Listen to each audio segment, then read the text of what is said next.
Joshua chapter 13 and one verse 22. Balaam also the son of Beor the soothsayer did the children of Israel slay with the sword among them that were slain by them. Now that's a strange text for a Sunday morning message. In fact, it's just a strange text outright for any sermon. Just kind of odd. It is a standalone verse that records the death of a man named Balaam, but the rest of the chapter doesn't tell us anything about the life of Balaam. In fact, the name Balaam doesn't appear anywhere else in the book of Joshua except right here. Balaam didn't live in the days of Joshua. This chapter doesn't have anything to do with Balaam. But for some reason, in the middle of this entirely different context, you have the obituary of Balaam. And I just find that odd. The story of Balaam, if you don't know his story, you find it back in Numbers chapter 22. Balaam was, I believe, a false prophet that was hired by Balak, no relation, Balak, king of Moab, to curse Israel. The Israelites were on their march through Canaan, and so far 3 kings had opposed them, and 3 kings had died. There was a king, a Canaanite king. His name was Arad, A-R-A-D.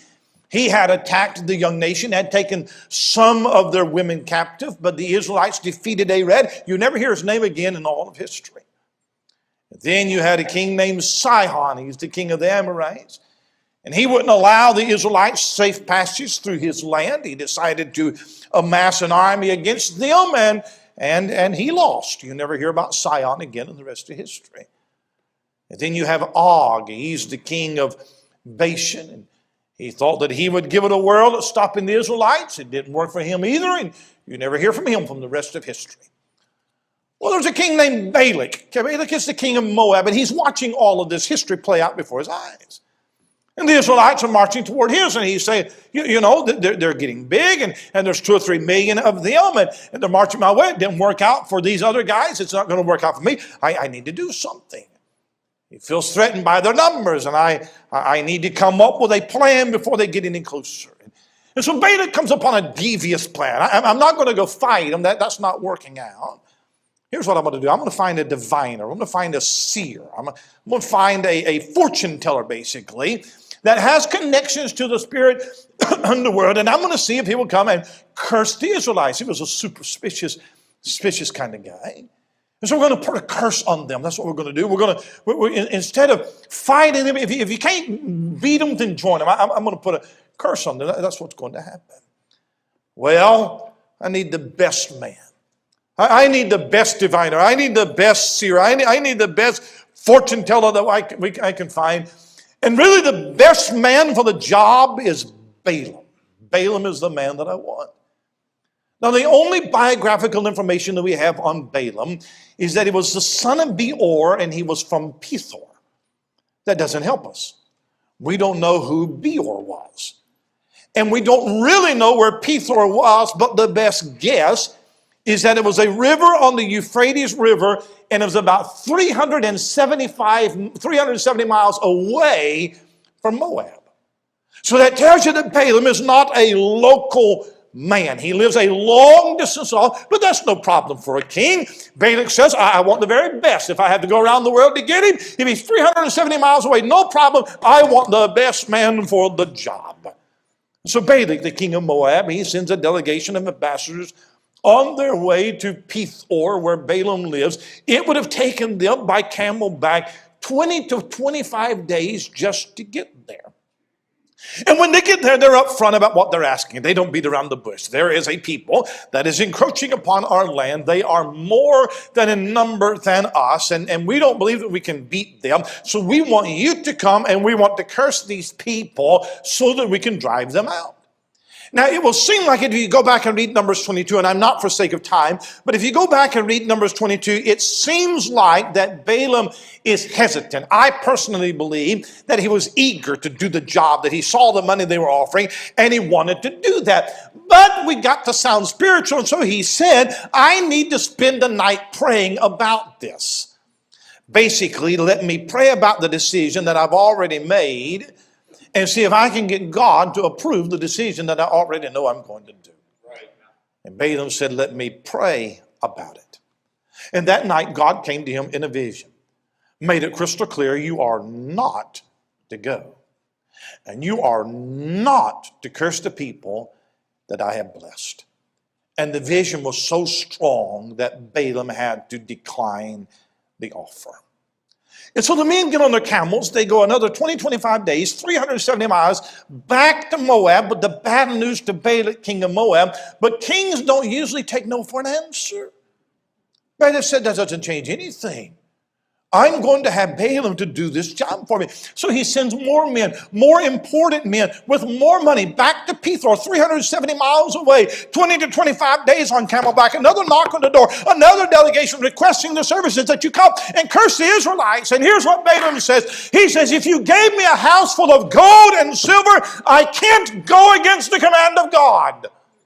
But let me pray about it tonight. And that night, Balaam prays again. And this time, God tells him something different. This time, God says, go. I want you to go with the men, and you're going to tell them exactly what I tell you to say. Now, I'm going to let all of you theologians figure out why God said no the first time and go the second time, why he told him to go and then got angry with him for going. I'll let you figure all of that out. But the next morning, Balaam saddled an ass. He took 2 servants. The delegation from Moab started back across the plains to the king, who was waiting 370 miles away. And while Balaam has made some new friends, he has made a new enemy, and that is God. It is on that journey that the story gets really interesting. Because on that journey, 3 times the angel of the Lord stands in the path of Balaam and his donkey with a drawn sword. And Balaam couldn't see the angel, but the donkey could. And the donkey, every time saw it, got spooked and tried to go another way. And every time, Balaam just thinks that the donkey's just being a donkey and gets off and beats the donkey, trying to get the donkey to go straight. And then the donkey speaks. What have I done to you? Why do you keep beating me so much? And then Balaam talks back. It's because you're making me look like a donkey. And if I had a sword right now, I would kill you. Now, I don't know if it's more strange that the donkey's talking or that Balaam is talking back to the donkey. But then Balaam's eyes are open and he sees the angel of the Lord. He sees the drawn sword. And it makes sense to him now, and he falls to the ground in fear. And the message to Balaam is, it's very important. Why did you beat your donkey? That donkey was trying to save your life. And in effect, Balaam cursed something that was really a source of blessing to him.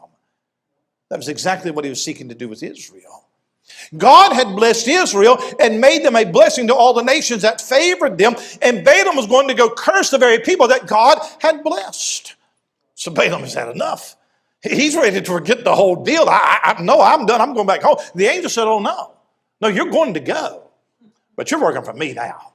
You're going to go, but you're not going to curse this, or you are going to bless them. And so Balaam finally comes to Balak, the king of Moab, and he is straight up. He tells the king, I have come, but I got to tell you that I cannot curse these people. The word that God has put in my mouth, that shall I speak. Well, Balak the king takes Balaam the prophet, and he goes out to the high places where he makes a sacrifice to the pagan gods, and then he shows Balaam the camps of the Israelites that are camped out over the plain. And I suppose it was to impress him with the urgency of the matter. But three times, Balaam said, hey, God won't let me curse him. God won't let me do this.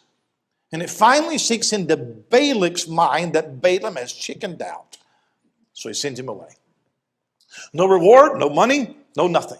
You make the 370-mile back trip back to Pethor all by yourself. And so Balaam is on his way back by himself across the plains, and he's grumbling.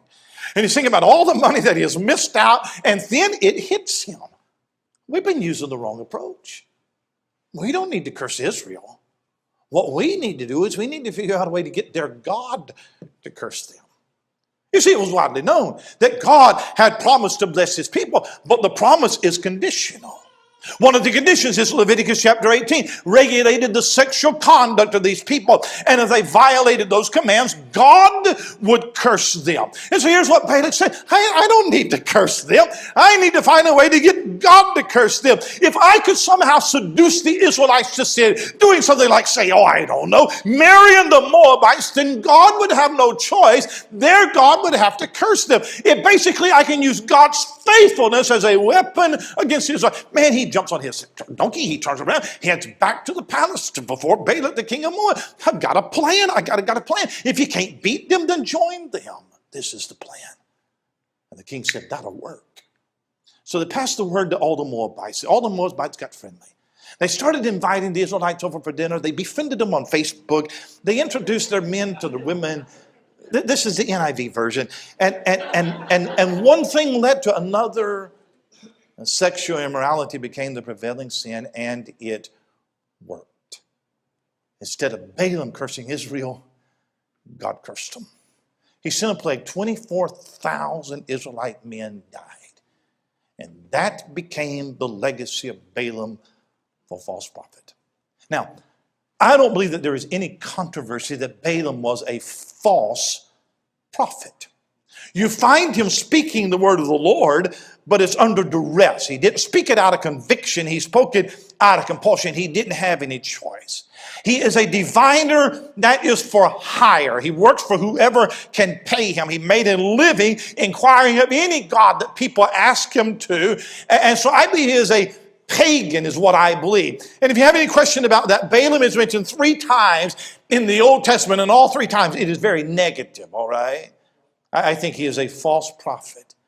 Now that's the life of Balaam. But the verse that I've read to you concerns the death of Balaam.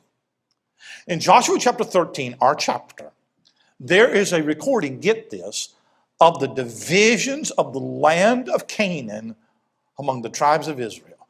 This tribe gets this land, this tribe gets this land, this tribe gets over here, this tribe gets there. It's not the most exciting chapter. And in the middle of this tribe gets that, and this tribe goes up here, and this tribe's going to be in the north, and this tribe's going to be in the south. In the very middle of it, you have this dropped right in the middle of the text. Balaam also the son of Beor, the soothsayer, did the children of Israel slay with the sword among them that were slain by them. I challenge you to read the entire chapter of Joshua chapter 13. And it never mentions Balaam one time. Joshua never mentions him again. The book doesn't retell his story. It doesn't tell you anything about Balaam except one verse that is dropped in, by the way, a P.S. Here's how this man died.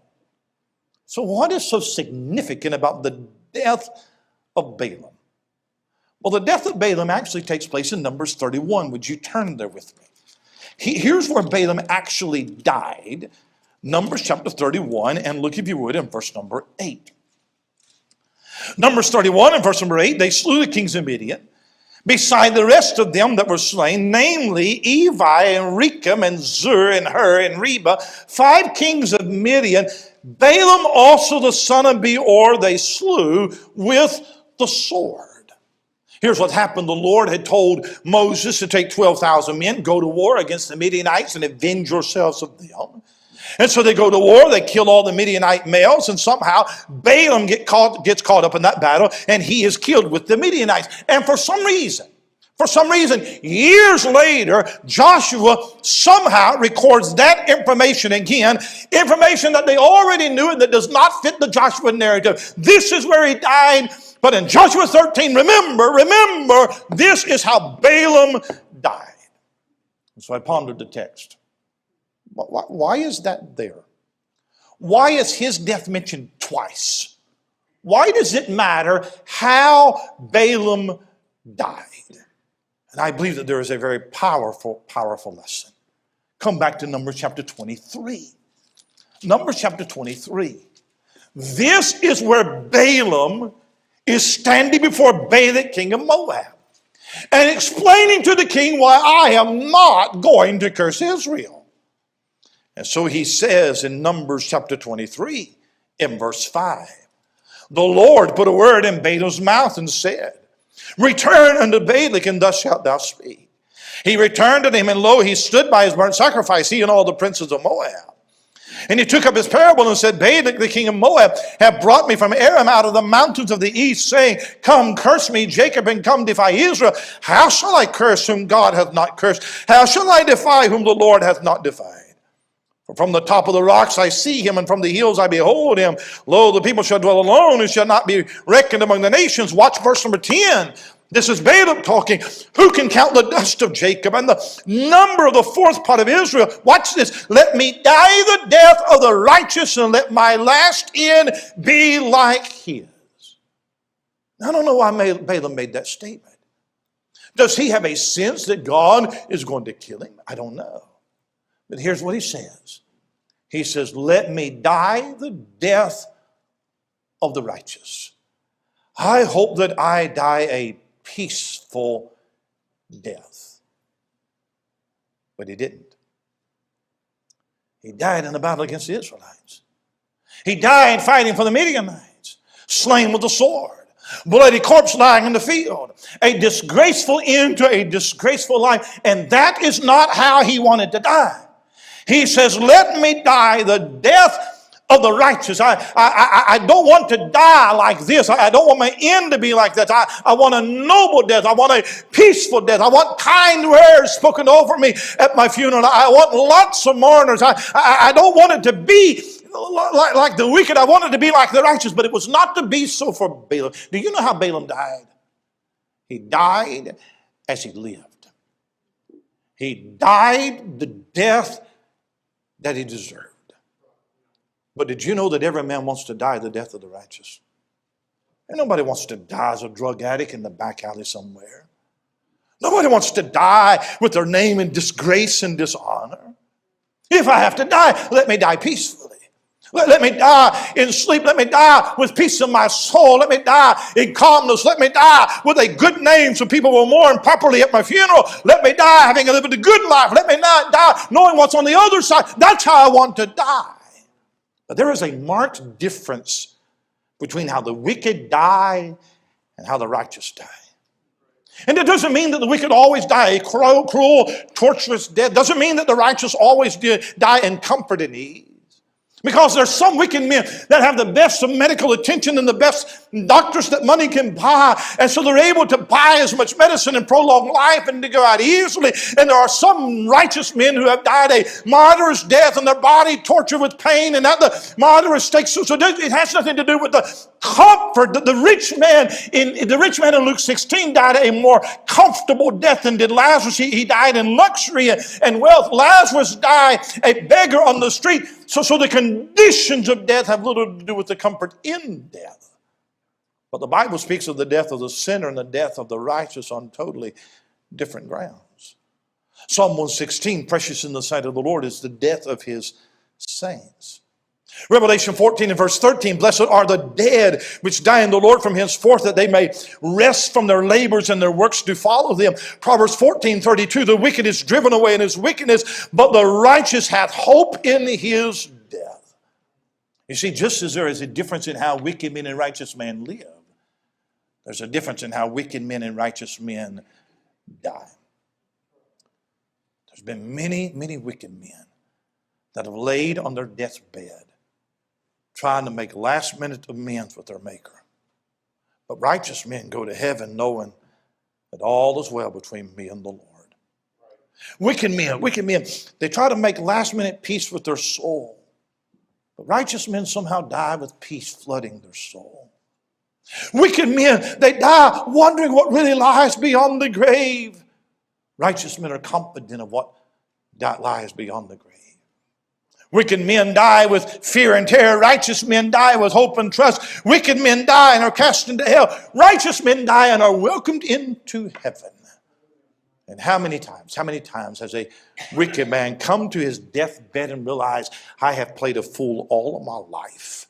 And now that it is time to die, I would rather go as a righteous man than the wicked man that I have been. And so he calls for the priest, hoping for one more confession to fix it. He has a deathbed conversion that has no true godly sorrow in it. He swears to God that if you'll spare me from this death, I promise you that I'll go to church, and I promise you that I'll clean up my life, and I promise that I'll give to charity. Why? Here's what he's saying. Let me die the death of the righteous. That's what he's saying.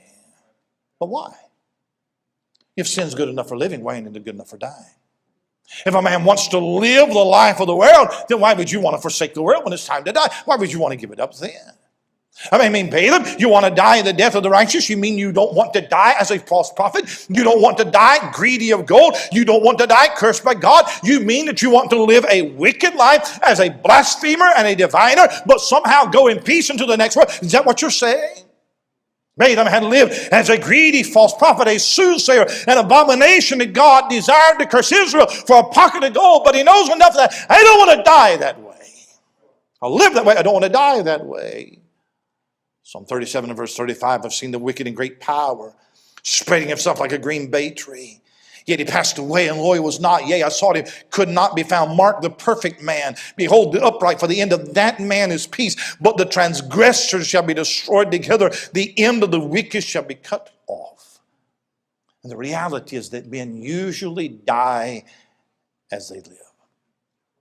Balaam woke up one day, and he saw the Israelite army marching. And somehow he felt this could be my last day on earth. And he tried to run. But Balaam, the son of Beor, the soothsayer, was slain with a sword among them that were slain in the field, just like he lived. He consorted with the enemies of God, and he died with the enemies of God, and his disgraceful life ended with a disgraceful death. And the curse that he sought to put on the people of God turned around and came back to him. You see, there's something unusual about death. That every step that you take brings you closer to your appointment with death. It is but a matter of time before death starts knocking on your door. You run as fast as you can. You try to be as healthy as you can, and you should. But you are not going to escape the rider on the pale horse. Death is blind to your tears, and death is deaf to your pleas. He has no sympathy when he comes for you if you are not ready for him. When he comes, he comes. And the problem with death is that death is always final. If you meet death unprepared, then you will meet eternity unprepared. Death works for eternity. And when death wraps his fingers around your neck and begins pulling you away, don't bother with regrets and hopes of another day, because death has come and you must go with him. You had your life, it is gone now, and it is gone for eternity. Death is final. And we say to sinners that there is an urgency in acquiring salvation right now that's felt in no other area of life. Because though a man gain the world and lose his own soul, he has profited nothing. And you have but one soul to lose. And if you lose that soul, you have lost it for all of eternity. And if you go to hell with your sins, just know that the road to hell goes only in one direction. There is no coming back. You have no guarantee of tomorrow. When you lay your head on your pillow tonight, you may wake up tomorrow in heaven or in hell. Your entire life is a gamble with death. There is a step between you and eternity. And if you are okay in living in sin and rejecting Jesus Christ, then you must be okay with an eternity of torments, because there is no return from hell. Here's the lesson of our text. Men die as they live. You got it? That's the message. Men die as they lived. Balaam dies a tragic death, but he died exactly as he lived. He died with the Moabites. He died in a field.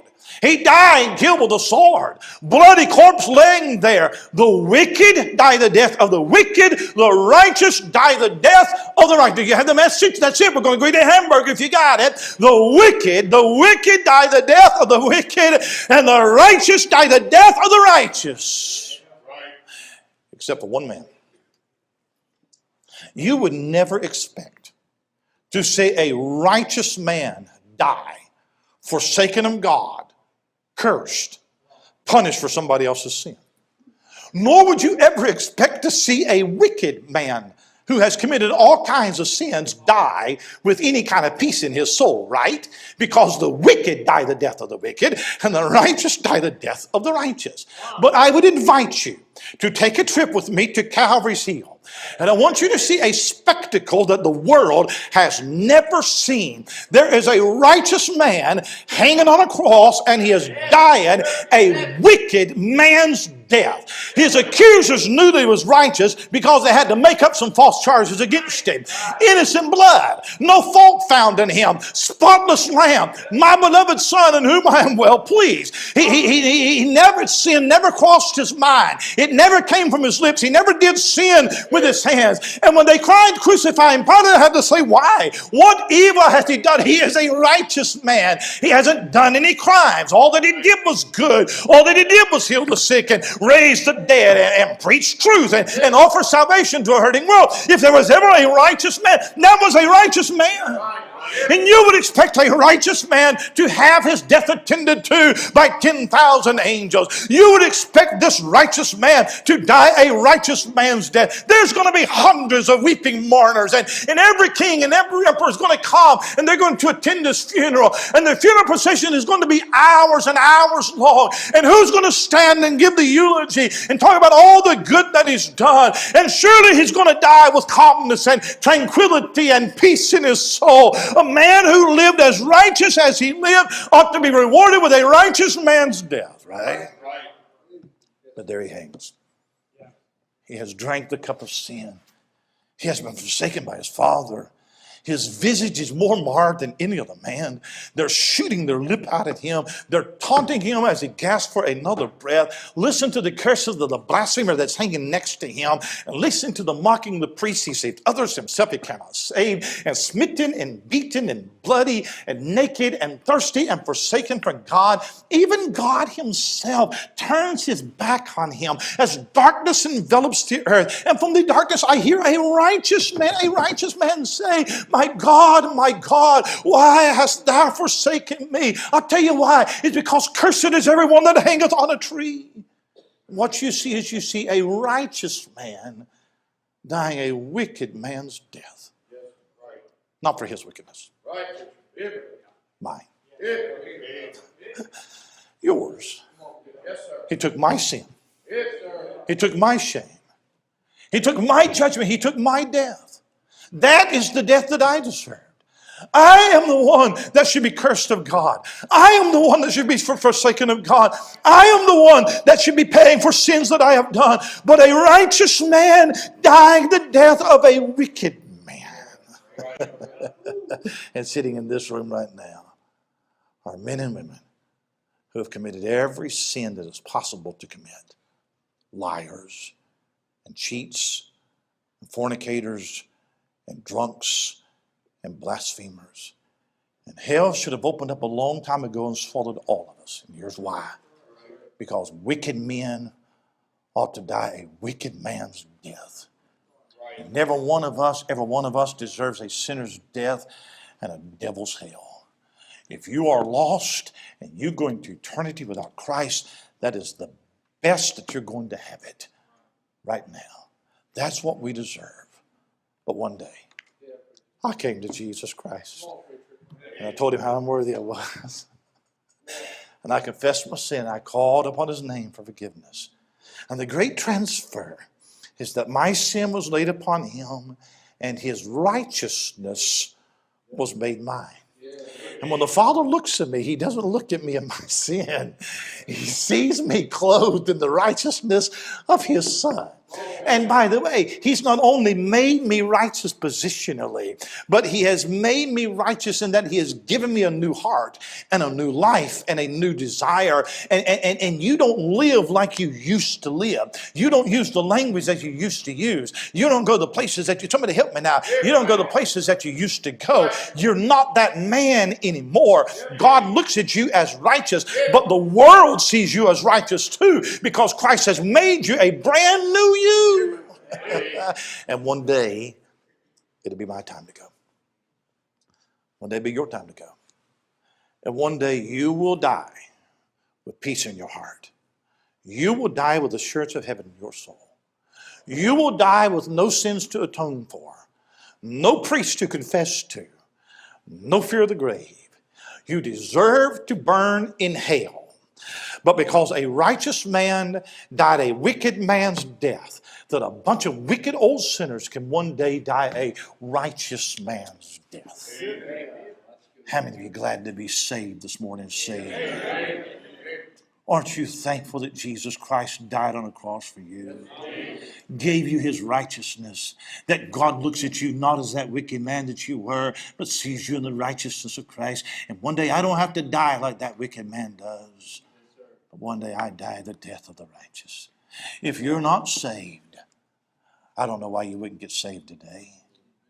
If you're not saved, I don't know why you wouldn't say my works and my church membership and my religion is not getting the job done. What I need is Jesus. And if you are saved, I don't know why you wouldn't want every part of your life to bring glory to Jesus Christ. I could preach to you every standard in the book until I was blue in my face. But if you love him with all of your heart, you wouldn't even need a sermon. We justify our carnality because we love it more than we love Christ. I'm glad I'm going to heaven, but I want to live the way I want to live. Oh, to love Christ more than you love even your own flesh.